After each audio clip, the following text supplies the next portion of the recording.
सबको praise the Lord. और आइए हम वचन में जाने से पहले एक छोटी सी प्रार्थना करेंगे। प्रभु यीशु मसीह, हम धन्यवाद करते हैं आज के इस दिन के लिए, ये जो समय तूने हमको दिया प्रभु। और परमेश्वर, सच में तेरे हर एक उपकारों के लिए धन्यवाद।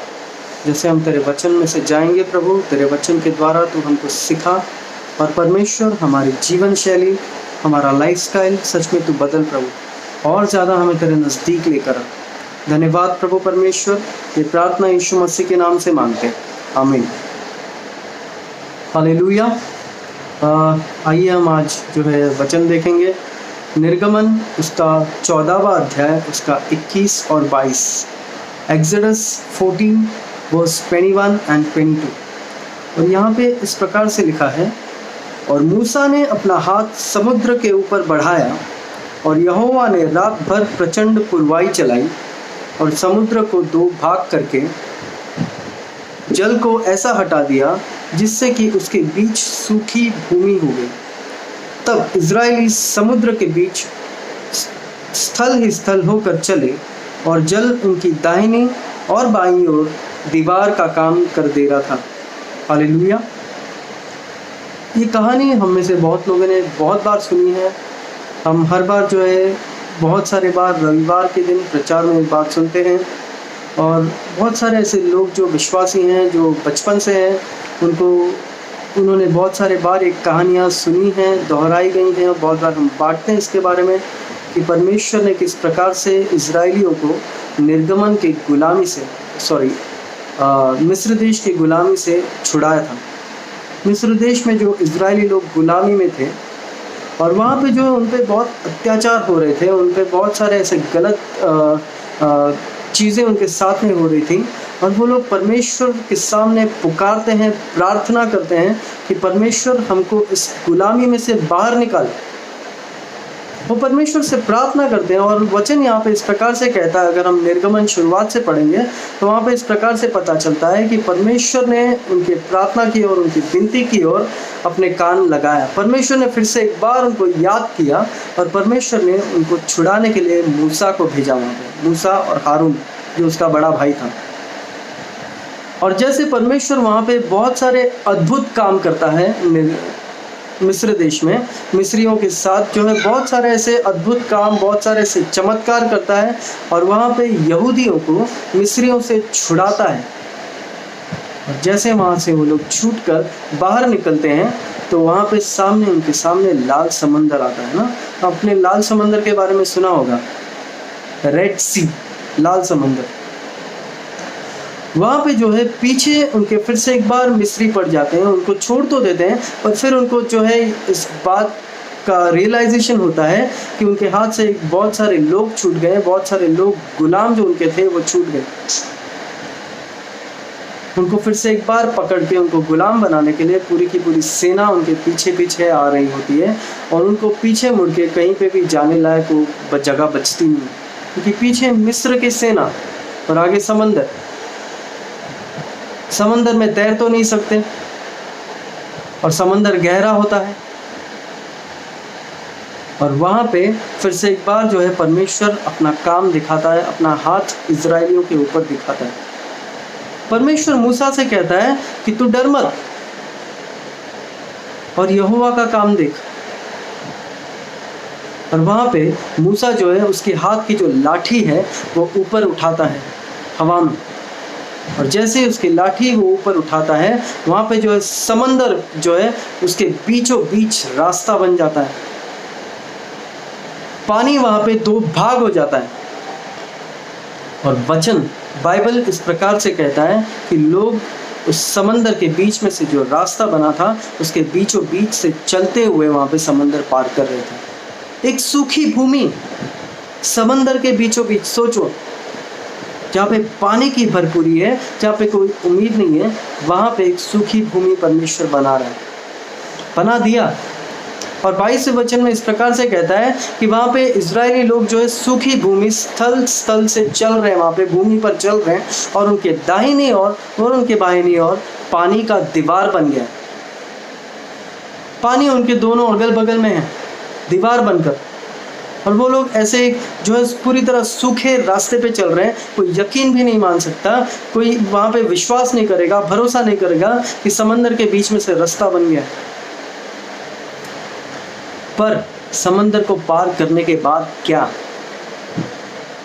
जैसे ही समंदर पार होने वाला था, परमेश्वर उनको एक ऐसी भूमि में लेकर जाने वाला था, एक ऐसी जगह पर लेकर जाने वाला था जो परमेश्वर ने बहुत पहले से प्रतिज्ञा दी हुई थी। परमेश्वर ने वायदा किया था अब्राहम से, उसके बेटे इसहाक से और उसके बेटे याकूब से कि मैं तुमको एक ऐसी भूमि दूंगा जहाँ पे दूध और मध की धाराएं बहती हैं, जहाँ पे कोई कमी घटी नहीं होगी। प्रॉमिस्ड लैंड, प्रतिज्ञा दी हुई भूमि। परमेश्वर ने इसका वायदा किया था उनसे, पर उस प्रतिज्ञा दी हुई भूमि में जाने के लिए उनको लाल समंदर के बीच में से होना जरूरी था। लाल समंदर को पार करना जरूरी था। उसको पार नहीं करते तो वहां पे प्रतिज्ञा दी हुई भूमि, वो वायदे की भूमि में वो लोग नहीं पहुंच सकते थे। जिस भूमि में, जिस जगह पे परमेश्वर उनको लेके जाना चाहता था, उस जगह पे जाने के लिए लाल समंदर में से गुजरना बहुत जरूरी था। हालेलुया। आइए हम और एक वचन देखेंगे। पहला यूहन्ना की पहली पत्री, उसका पहला अध्याय, उसका 7वां वचन। यहाँ पे इस प्रकार से लिखा है, पर यदि जैसा वह ज्योति में है वैसे ही हम भी ज्योति में चलें तो एक दूसरे से सहभागिता रखते हैं और उसके पुत्र यीशु का लहू हमें पापों से, सारे पापों से शुद्ध करता है। हालेलुया। यहाँ पे वचन कहता है कि जैसे वो ज्योति में है वैसे हम भी ज्योति में चलें। और अगर हम फिर से एक बार निर्गमन की किताब में जाते हैं 14वें अध्याय में, वहाँ पे अगर हम जो है 19 और 20वां वचन पढ़ेंगे तो वहाँ पे इस प्रकार से 19, 20, 22, 23, 24 जो आगे हम अगर पढ़ते जाएंगे वहाँ पे इस प्रकार से हमको पता चलता है कि जैसे जो है इजरायली लोग पानी के बीचों बीच उस सूखी भूमि से गुजर रहे थे, परमेश्वर ने जो है उनके आगे पूरी तरह उजियाला कर दिया था, ज्योति कर दी थी। और उनके पीछे जो मिस्री लोग भी समंदर के बीच उतर गए थे उस सूखी भूमि में उनको पकड़ने के लिए, वहाँ पे परमेश्वर ने अंधियारा कर दिया। मतलब इजराइल और मिस्रियों के बीच में पूरी तरह अंधियारा था। मिस्रियों को इजरायली लोग नहीं दिखाई दे रहे थे, उनको आगे का रास्ता नहीं दिखाई दे रहा था, पर इजराइल को उनका अगला रास्ता बहुत ही क्लियरली, स्पष्ट रीति से दिखाई दे रहा था, क्योंकि परमेश्वर ने उनके जीवन में उजियाला दिया था। हमारा परमेश्वर उजियाला देता है, हमारा परमेश्वर ज्योति का परमेश्वर है। आप जिस परमेश्वर पर विश्वास करते हो, मैं जिस परमेश्वर पे, प्रभु यीशु पे विश्वास करता हूँ, वो ज्योति और प्रकाश का परमेश्वर है, वो अंधकार का परमेश्वर नहीं है। हाँ, बहुत बार ऐसा होता है कि हमको उसके आगे का, हमारे जीवन के आगे का दिखाई नहीं देता। वहाँ पे जो है इजरायलियों को जो है समंदर के बीचों बीच जैसे चल रहे थे, आगे ज्योति थी उनकी, पर और आगे क्या क्या होने वाला है उनको कुछ पता नहीं था। वैसे ही हो सकता है हमारे जीवन में बहुत बार हो, पर हमको फिर भी याद रखना है कि हम एक प्रकाश के परमेश्वर, एक ज्योति के परमेश्वर की सेवा कर रहे हैं। जैसे वो ज्योति में है वैसे हमने भी ज्योति में जीना है। We are the sons and daughters of light. हम उजियाले के बच्चे हैं।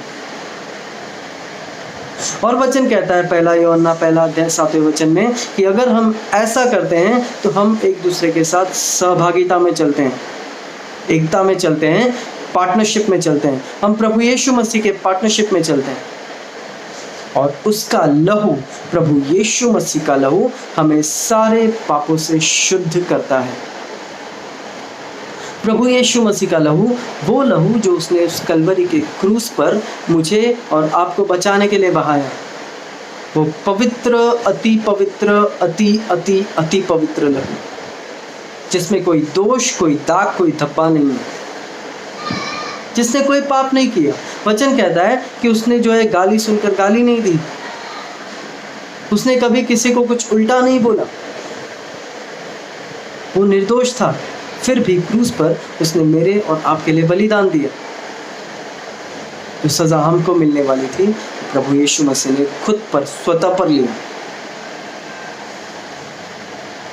और जब हम उस बलिदान पे विश्वास करते हैं, उस लहू के द्वारा हम शुद्ध किए जाते हैं, प्रभु यीशु के लहू के द्वारा।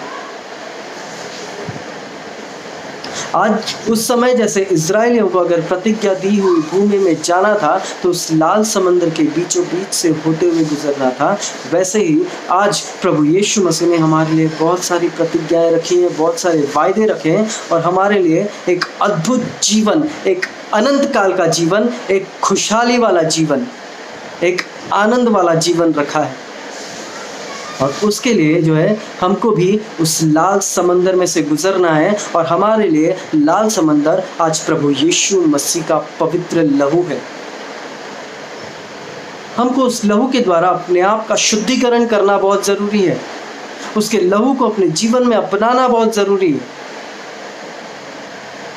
जब उसके लहू में से हम गुजरते हैं, जब हमारे जीवन में हमारे शरीर, हमारे प्राण और हमारे आत्मा को प्रभु यीशु मसीह के लहू को हम वो अनुमति देते हैं कि हमें शुद्ध करे, तो हम उस प्रतिज्ञा दी हुई भूमि में और आनंद के साथ जी सकते हैं, उस वायदे की भूमि में जा सकते हैं, उस प्रॉमिस्ड लैंड में जा सकते हैं जो प्रभु यीशु मसीह ने बहुत पहले से हमारे लिए रखा है। आज ये ज़रूरी है कि प्रभु यीशु मसीह के लहू को अपने जीवन में हम अपनाएं, क्योंकि वही लहू हमें सारे पापों से शुद्ध करता है। वो लहू जो है हमको शैतान से लड़ने की ताकत देता है। वो लहू जो है हमको दुष्टात्माओं से लड़ने की ताकत देता है, बीमारियों से लड़ने की ताकत देता है। प्रभु यीशु मसीह का लहू सबसे सामर्थी लहू है। प्रभु यीशु मसीह का लहू पूरी तरह अंधकार को मिटाने वाला और जलाने वाला लहू है। वो ताकत किसी जानवर के, किसी मनुष्य के लहू में नहीं है, वो ताकत जो प्रभु यीशु मसीह के पवित्र लहू में। इसलिए प्रियों, मेरे दोस्तों, मेरे भाइयों, मेरे बहनों, प्रभु यीशु मसीह के लहू को अपनाओ, उसके बलिदान को अपनाओ, अपना जीवन प्रभु यीशु को दो, उसके लहू में से गुजरो और उसके प्रॉमिस्ड लैंड में, उस प्रतिज्ञा दी हुई भूमि में एंटर करने के लिए अपने आप को तैयार करो। इन वचनों के द्वारा परमेश्वर आपको आशीष दे। आमीन।